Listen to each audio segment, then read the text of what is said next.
ఎక్కడి నుంచి పరిపాలించాలో తెలియని పరిస్థితి. కానీ మన సిబిఎన్ గారికి సంక్షోభాలు కొత్త కాదు.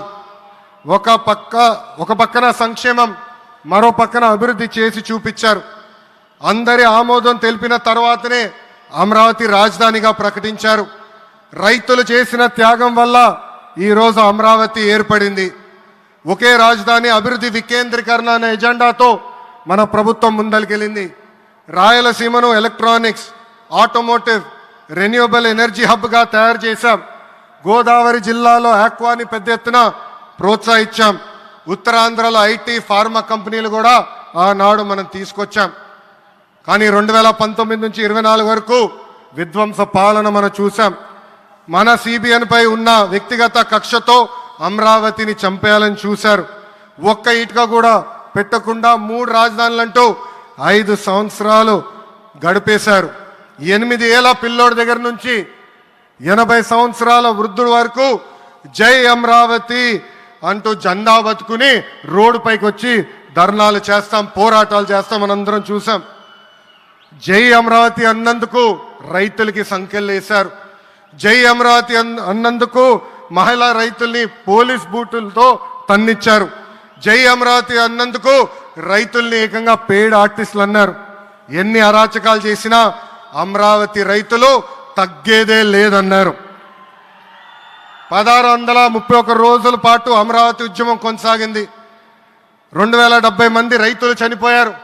సుమారుగా 3000 మంది రైతుల పైన ఆనాటి ప్రభుత్వం దొంగ కేసులు పెట్టింది. ఎన్ని కుట్రలు చేసినా జై అమరావతి అన్న నినాదం ఆపలేకపోయారు. అయినా ఆపేదానికి, పీకేదానికి అమరావతి ఎవరో ఇంట్లో పెంచుకున్న మొక్క కాదు, జనం గుండెల్లో దాచుకున్న ప్రజా రాజధాని. అమరావతికి శంకుస్థాపన చేసింది ఎవరు?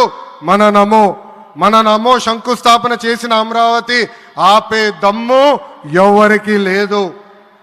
1631 రోజుల పాటు పోరాడి అమరావతిని నిలబెట్టిన రైతులకి నేను ఈరోజు శిరస్సు వంచి నమస్కరిస్తున్నాను. ప్రధాని నమో గారి చేతి మీదుగా అమరావతి పనులు తిరిగి ప్రారంభం అవుతున్నాయి. ఇంకా అమరావతి అన్స్టాపబుల్. అభివృద్ధి వికేంద్రీకరణ అంతే స్పీడ్గా జరిగిపోతుంది. Polavaram, Visakha steel plant, Bhogapuram airport, Prakasam జిల్లాలో CBG plant, Kurnool high court bench, ఇలా అన్ని కార్యక్రమాలు జెట్ స్పీడ్తో జరుగుతాయి. ప్రజాప్రభుత్వం ఏర్పడిన 10 నెలల్లోనే 8 లక్షల కోట్ల పెట్టుబడితో వాటి ద్వారా 5 లక్షల మందికి ఉద్యోగాల అవకాశాలు కల్పించడానికి అనేక నిర్ణయాలు మేము తీసుకున్నాం, ఒప్పందాలు కుదిరించుకున్నాం. అంతేకాదు 16,347 పోస్టులతో మెగా డిఎస్సి నోటిఫికేషన్ కూడా ఇచ్చాం. 5 ఏళ్ళలో ప్రైవేట్ రంగంలో 20 లక్షల ఉద్యోగాలు కల్పించాలని ఒకే ఒక లక్ష్యంతో ఈ ప్రజాప్రభుత్వం పనిచేస్తుంది. ఆంధ్రప్రదేశ్లో ఇప్పుడు డబుల్ ఇంజిన్ సర్కార్ ఉంది. 2 పవర్ఫుల్ ఇంజిన్లు. ఒక పక్కన మన నమో, మరో పక్కన మన సిబిఎన్ గారు. అభివృద్ధి సంక్షేమం అనేది జోడెద్దుల బండి.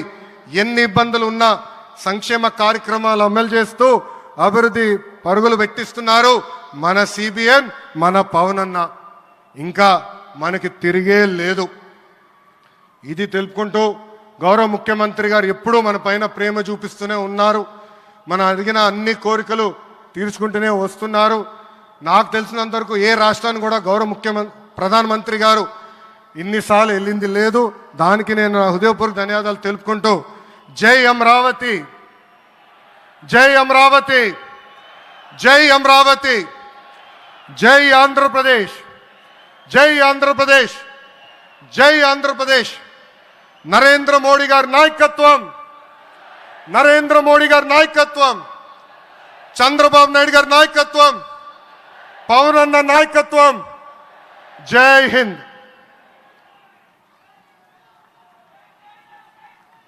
అద్భుతం. ఒక ఉత్తేజపూర్వకమైనటువంటి ప్రసంగాన్ని అందించారు శ్రీ లోకేష్ గారు. ధన్యవాదాలు. ఇక తదుపరి తెలుగువారి గుండెల్లో, ఆంధ్రుల హృదయాల్లో చిరస్థాయిగా నిలిచిపోయేటువంటి ఒక నాయకుడు, ప్రజల గొంతుక శ్రీ పవన్ కళ్యాణ్ గారు. వారిలో ఉండేటువంటి స్ఫూర్తి, ప్రజల పట్ల ఉండేటువంటి భక్తి, సమాజంలో మార్పు తేవాలన్న తపన అమోఘం, అద్వితీయం. అటు సమాజంలో ఒక పవర్ఫుల్ లీడర్ వారి యొక్క సందేశాన్ని విందాం.